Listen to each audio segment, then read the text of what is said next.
Hello and welcome back to the honest mate unspent edition of AEW Collision Out of 10, and Revolution is only a week away, so AEW needs to hype the pay-per-view as much as it possibly can on this show, and there's some interesting matches on there. Hobbs taking on Guevara on our opening, FTR in action, Bryan Danielson taking on One Akiyama, which will be a great match, but he started things off with a no DQ match between Hobbs and Guevara. Guevara's entrance for this match against Hobbs was a quick stroll to the ring. The rest of Don Callis family was barred from ringside, so Hobbs was out alone. Guevara didn't try to hold back, but Hobbs was too big and strong for him and got the upper hand. Once Hobbs had control, it took using the steel chair for the Spanish gods to gain any headway. They ended up using tables, ladders and all kinds of stuff to hurt each other, but it was the world's strongest stand for the middle rope that put Guevara away. The bout had good energy and fun spots and a surprising outcome. All in all, a solid opener. And for me, I think even though it was a bit of a surprise, for me probably the right result as well. So yes, 7 out of 10.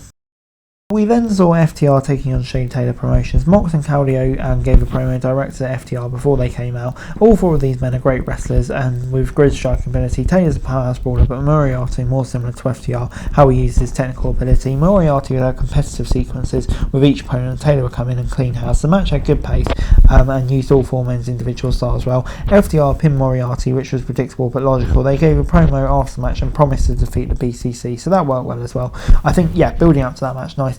Obviously, we all knew what we were going to get from this, but the promos either side were nice as well. So, 6 out of 10. A local talent named Lady Bird Monroe faced Thunder Rosa in a squash match, which gave Rosa a quick win. Monroe got in lots of offense and everything they did looked fine. It just wasn't much of a match. Rosa's still popular with the crowd, so gets away with it. We'd like to see more of her done soon. But the next matchup was a trios contest with Jay White, Billy and Colton Gunn taking on the Iron Savages. Nobody expected this match to end with the Savages winning, but all three powerhouses always do a good job giving their opponents fun and competitive matches. The Bang Bang Scissor Gang had some minor communication issues, which would start at the story being told. The match itself was nothing to write home about. 2 squashes in a row wasn't that great, it was kind of just there, to be honest. Maybe not even give it a grade. Before it's time for Brian Keith versus Malachi Black, one of AEW's new signings was in action when Keith took him back. The rest of the house of the back was not at ringside, so it felt like a fair and competitive fight between the two. The focused heavily on strikes during the first few minutes. Keith was favouring his knee when he returned from a break, so Black made sure to focus it. The leader of the House of Black won, but it was a hard-fought win. When it was over, the lights went out and they came back on to reveal Mark Briscoe with a kendo stick. He fought off all 3 members of House of Black until it became too much for him. So gets 6 out of 10 from me. A big win for Malachi Black, and of course Briscoe as well, coming across the babyface, and a fun match in there as well. So I think it had kind of all angles covered in a decent way, and it was still really, really fun. So of course I'm going to give it a 6 out of 10. Before we got Lady Frost taking on Serena Deeb. Deeb and Hogan were supposed to have a match this week, but this was a late change with Lady Frost stepping in.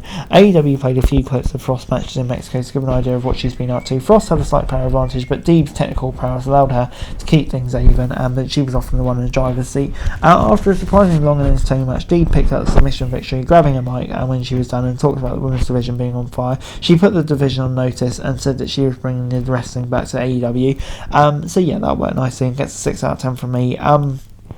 Good stuff, big win for Deeb. 6 out of 10 from me.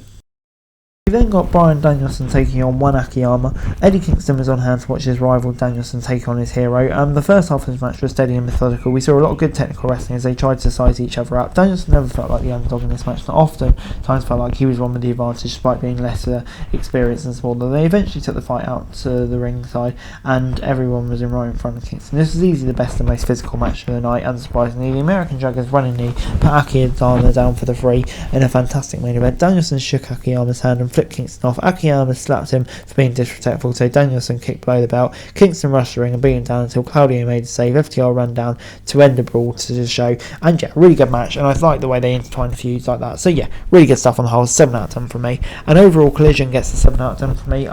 Once again, I thought a pretty good show this week, I have to say.